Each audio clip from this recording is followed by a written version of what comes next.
You know what it really comes down to is, do you want it? Why do you want it? And how bad do you want it? Because if you don't really want it bad enough to flag somebody down in the middle of the street, you're probably not going to get it anyways.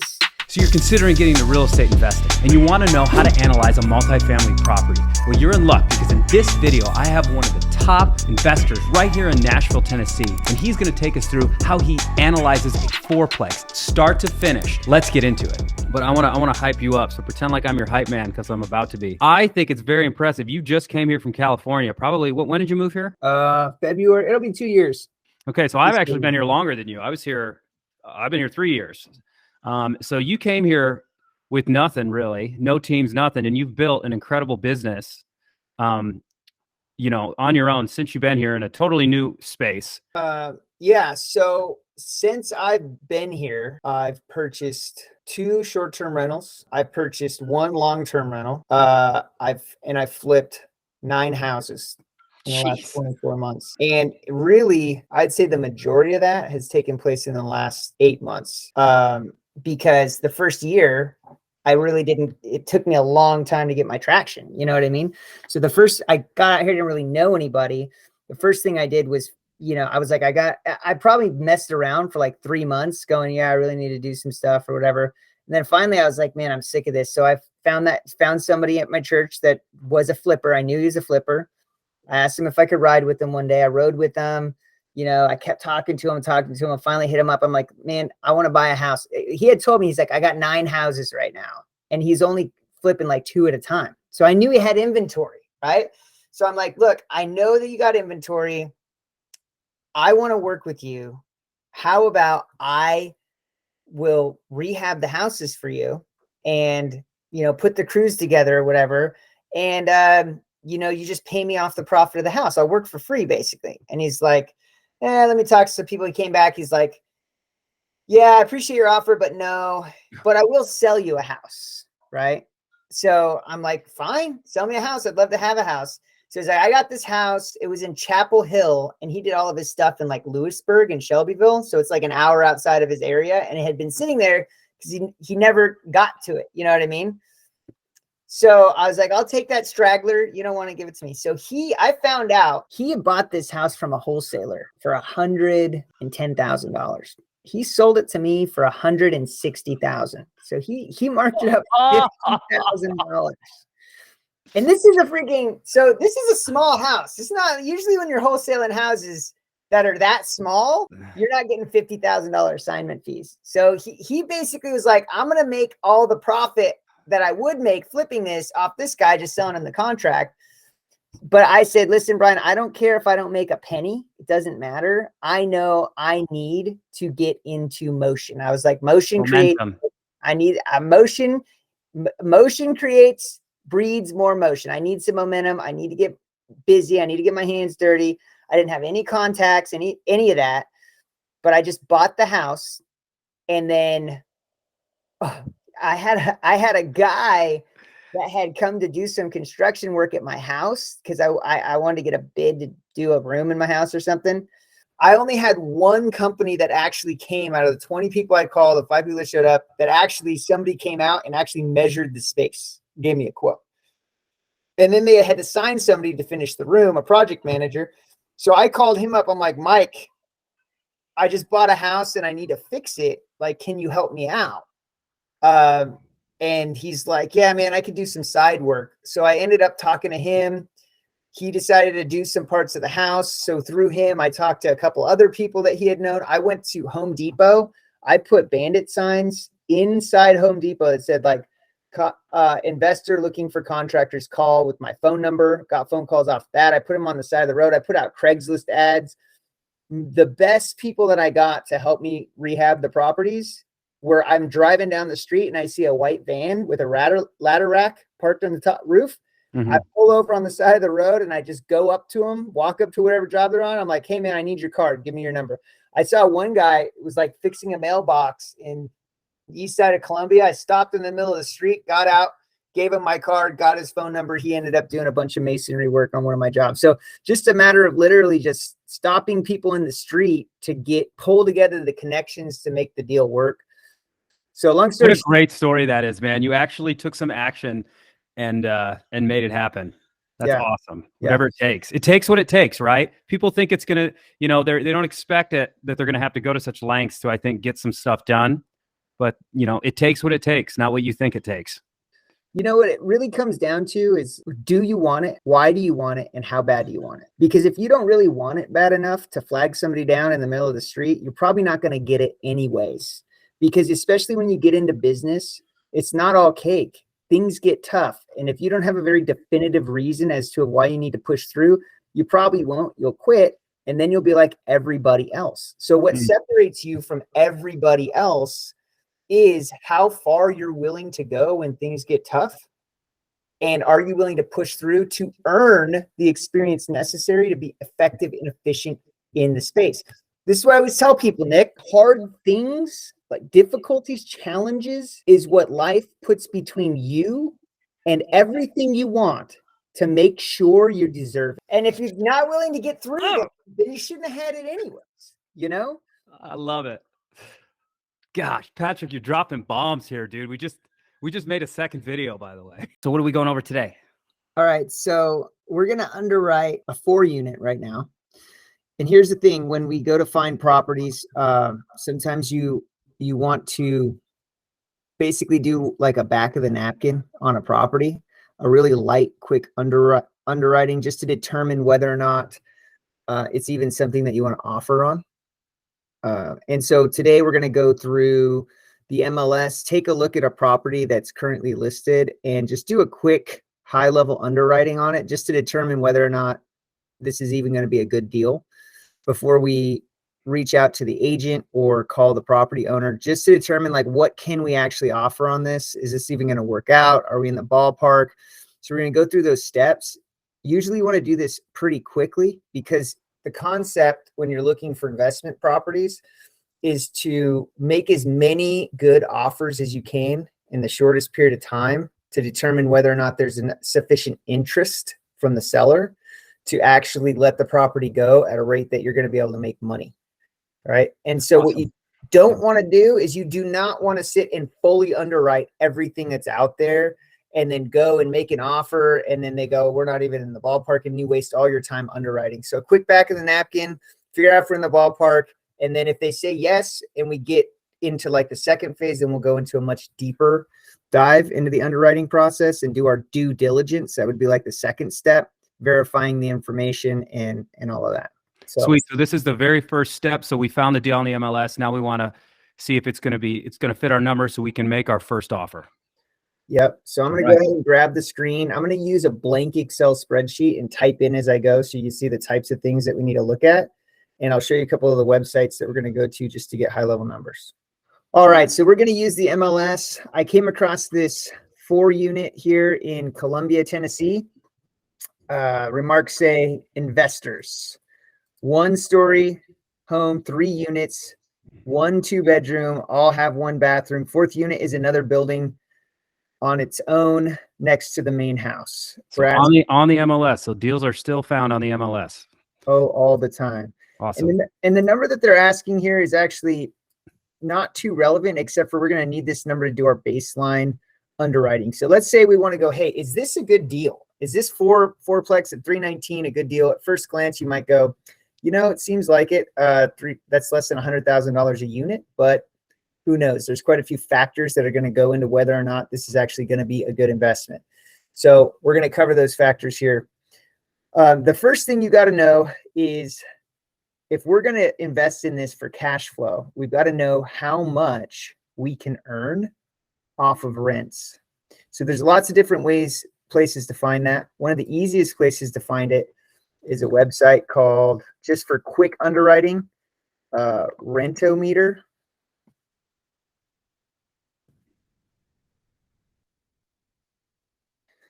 And in Rentometer, you can come in here and say, I'm a renter.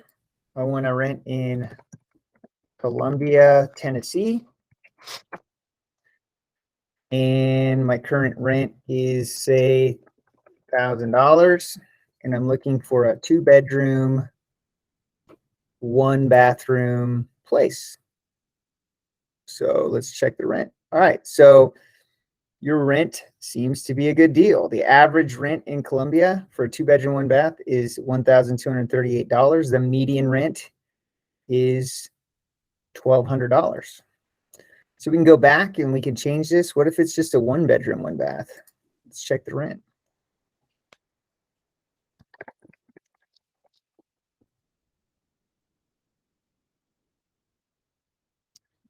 One bedroom, 1 bath, renting for $1,147. Median is $1,100. So now we have an idea if there's 4 units and they're all 1-bedroom, 1-bath, except for one of those units is a 2-bedroom, 1-bath. We can figure out what our total rent amount is that we'll be able to get from this property. So let's pull up an Excel spreadsheet. Let's say rental value is, let's go ahead and say it's $4,400. So we're going conservatively here, and we're going to say it's 4,400. So that's the first piece of information that we need. All right, so let's go back to the MLS, and let's go over here to the right-hand side, mortgage calculator. Let's find out how much it's going to cost us to finance this. So if we bought this for $319,000, we're going to put 20% down, which is $63,980. And let's say we have a 6.5% interest rate. Let's say we're going to get it at 7. So is that what they're going for? Currently, it's January 2023. That's a pretty safe estimate. Yeah, about 7% right now. You should be able to borrow Is this a money. conventional loan, or is this something special? This is going to be a conventional loan. Usually we're going to buy our investments inside of LLCs. You can buy them under your own name and transfer them into LLCs, but usually we buy ours inside LLCs. It's due by a quiet claim deed, correct? You'll do that. A quick claim deed is when you would buy it in your name and quick claim it into your LLC. Right. The only time you'd really do that is if you're going to get better interest rates. You know, depending on how much you invest, once you get over 10 properties, you're not going to get any, traditional loans anymore. So at that point, you're pretty much always buying into an LLC. But for your first 10, you can always do them under your name and quick claim them over. And 10 is because Fannie Mae and Freddie Mac has a certain limit, according to the government, of how many loans that you could have in your name. And that limit is 10. Exactly. So let's remember this here, 1923. Let's come back over to our Excel spreadsheet. So this is the rent values over here. I'm going to put down payment. The internet's going to hate you for misspelling expenses. There it is. Jeez. Okay. It's not expense is. Okay. Down payment. Okay. So down payment on this property is going to be, what did we say it was going to be? 63,000, I believe, right? 63,000. 64,000. Okay, 63,980. Okay. So let's go back over to our Excel spreadsheet. Down payment is going to be 63,980. Okay. Then we're going to go over here and we're going to say our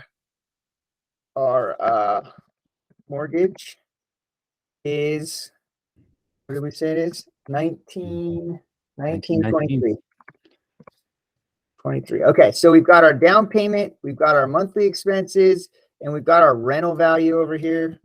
We got to understand two major factors. One, how much is it going to cost us to get into the deal, and how much is it going to cost us on a monthly basis, and how much are we going to make? So we know we're going to bring in $4,400. We know our mortgage is going to be, and this is PITI. This is your principal, interest, taxes, and insurance all wrapped up in here. That's what the mortgage calculator does. Okay. We've got our down payment over here. This is our out-of-pocket money.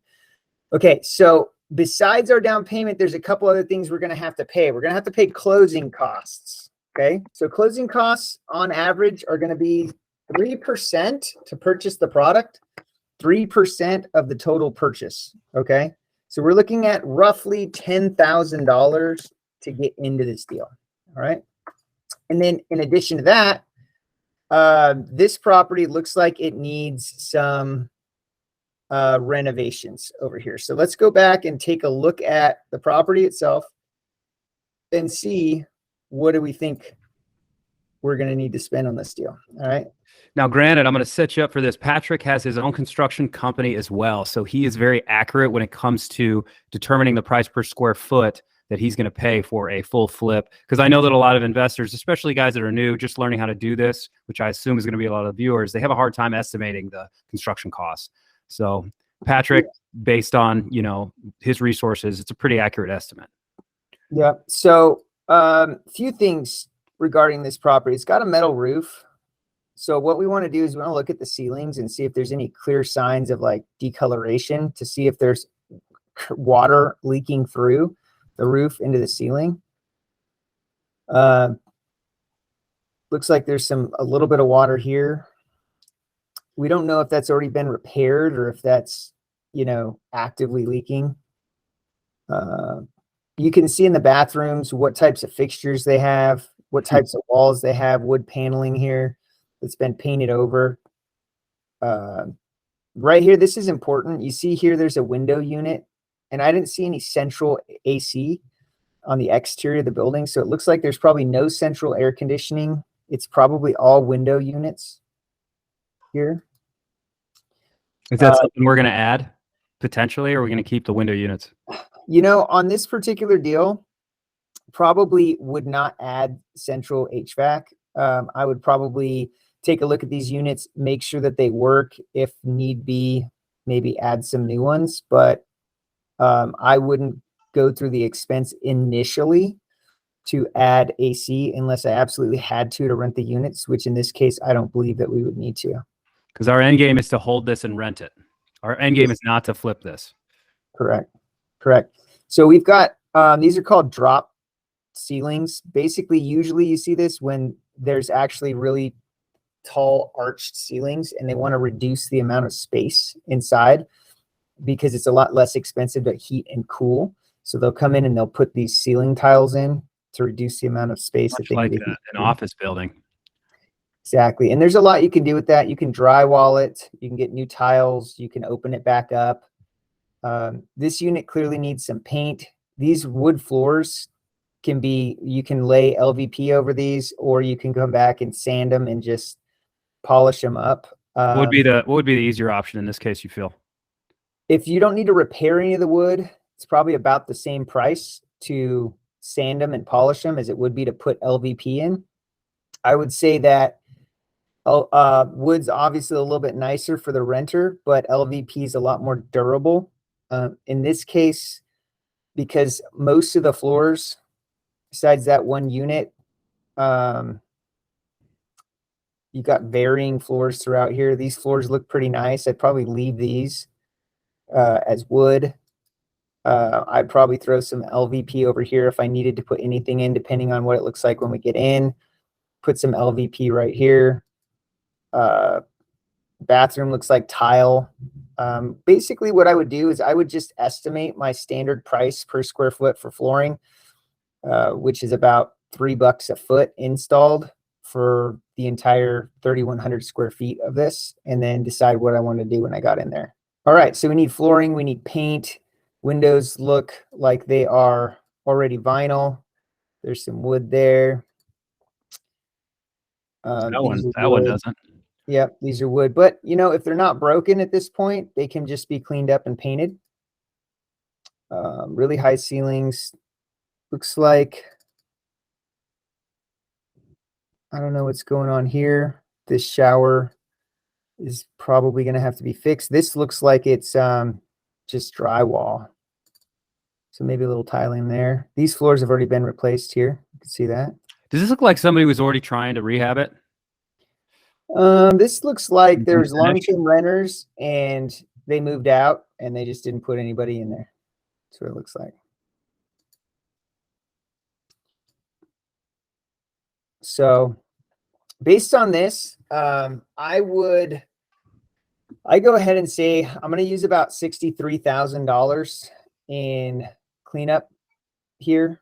That's going to be basically to fix the siding on the outside, to do the floors, to do the paint, and to clean it up and get it rent ready. So I'm going to put $63,000 in my expenses on this. So now, are you factoring in redoing any of the bathrooms, redoing any of the kitchens? What do you plan on doing with counters, like the big things? Because I know those are always.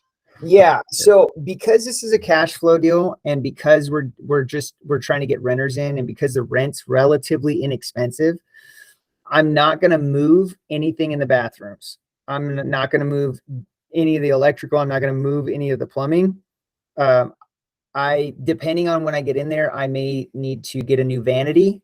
That's going to cost me $100 or maybe 150 to get the vanity and put it in there if I can't use an existing vanity. I know that I'm going to do the floors. I know I'm going to paint it. I know I'm leaving the kitchens the way they are. And if I have to replace countertops, I'll replace countertops. But I think a $65,000 budget is going to take care of everything. Electrical and plumbing is my next question. Not going to touch the electrical and plumbing unless when we go and get an inspection, it doesn't work. So if it works, good. If it doesn't work, we're going to go back to the owner, probably try to negotiate some type of a credit for fixing what doesn't work. So if it works, good. If it doesn't work, good. Yeah, exactly. So let's go ahead and put a $65,000 budget in here. And that's just basically to clean this thing up. I would call it a medium, like a mid-range rehab. I would also say that depending on how this works out, we may end up, having to invest in a roof down the line. And if we do that, we'll probably end up putting money in reserves on a monthly basis. If we've got a year or 2 or 3 left, we'll save up money every month until we get enough in reserves to go ahead and replace that roof. So we got renovations here. So we got our down payment at $63,980. We've got closing costs at $10,000. We got our renovations at $6,500. We've got our mortgage over here. It's going to be roughly $19,23, and we've got our rent value at $4,400. Okay. I'm going to show you real quick on my screen. I'm going to pull up this example. These are some good just rules of thumb when it comes to investing. You got light, average, and heavy renovations. Light is just paint and carpet. Heavy is going to be roof, foundational work, basically a total gut down to the studs. And then an average is going to be kind of like what we're looking at, paint, carpet, maybe some bathroom work, maybe some countertop work, but it's not a full gut.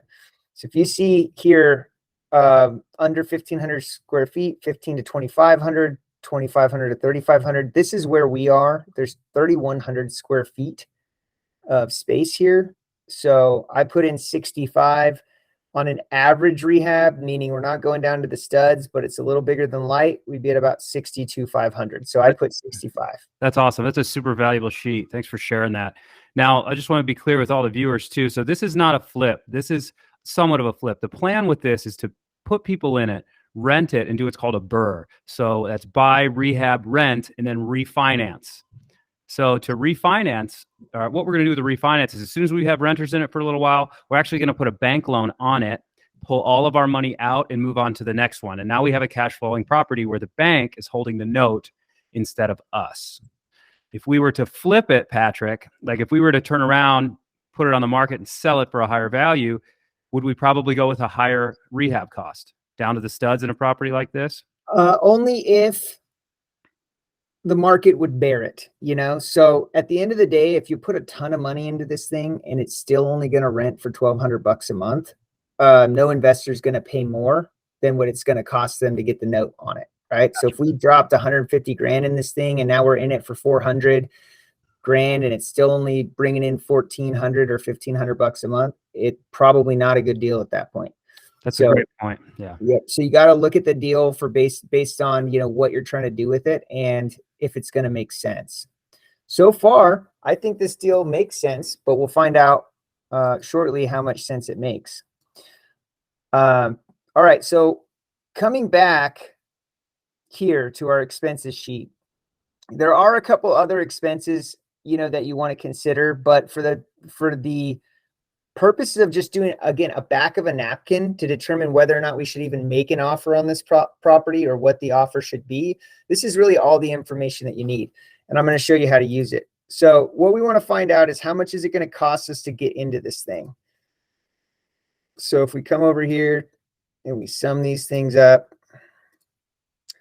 it's going to cost us $138,000 to get into this deal. There you go, 138,980. Okay.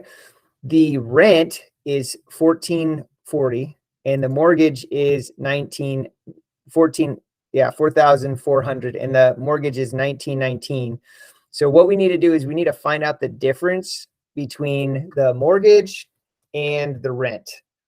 So I'm just going to quickly do 1,400 minus 1919. And it looks like just on the back of a napkin, we've got 2481 in cash flow. Okay. So this is our 1,440. I don't know why I keep saying that. 4,400. This is our rental value.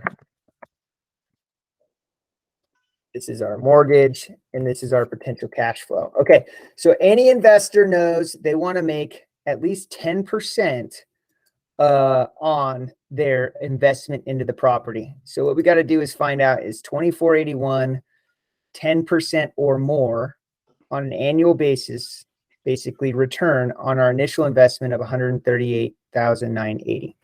So in order to do that, all we've got to do is break out our calculator, and we need to put in, we need to take our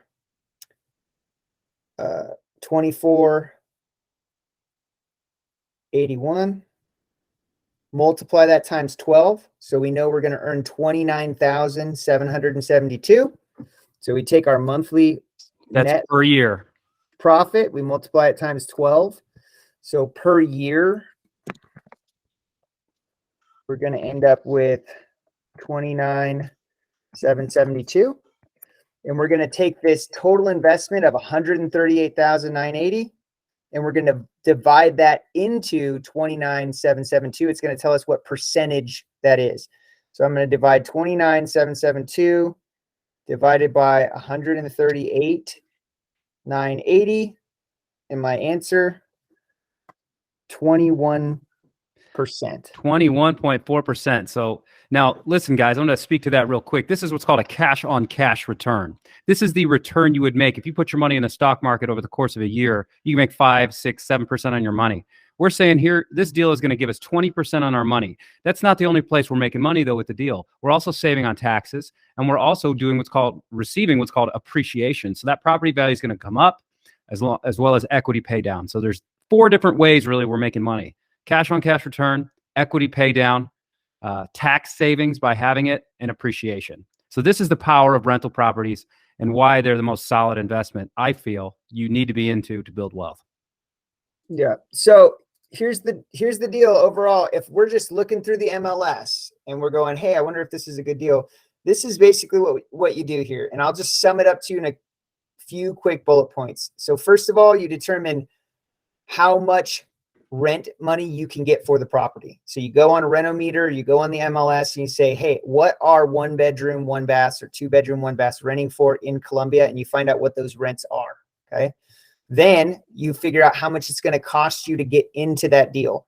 Okay. So you figure out what your down payment is, what your closing costs are, and what your expenses are going to be to fix up the property in order to get it to market rents. And you find out what that total number is. Okay. Then you figure out what the mortgage is going to be, the PITI, the principal, interest, the taxes, and the insurance on the property. And once you find out what that payment is, you find out what your total rents are, you subtract your total rents from your monthly payment, and you have what's left over. Okay. That's your cash flow. You multiply your cash flow times 12 to figure out what your annual income is, and you divide it into your out-of-pocket expenses, and you get your cash on cash return. You're looking for a cash on cash return that's 10% or more. Because if you've got a deal that's got 10% cash on cash return, you've got 10% cash flow plus any equity that you're going to get from improving the property. And usually when you're over a 10% cash on cash return and you get up to 13, 14, 15, 20% cash on cash, you know that you're going to be able to invest in the property. And then once you get it rented up, you're going to be able to refinance that out. And the bank's probably going to give you all your money back. And now you're holding an asset that's cash flowing, and you have your money back to go invest in another deal. Dang. So I'm going to improve this property, get cash flow from it, and then take all my money out because the bank's going to put a loan on it so I can do it again. But the property doesn't get kept by the bank. The property stays in my possession. Is that right, Patrick? Yeah, you own the property. Wow. The bank pays for it. You just did a little work. This is what I'm talking about, guys. This is how you do it.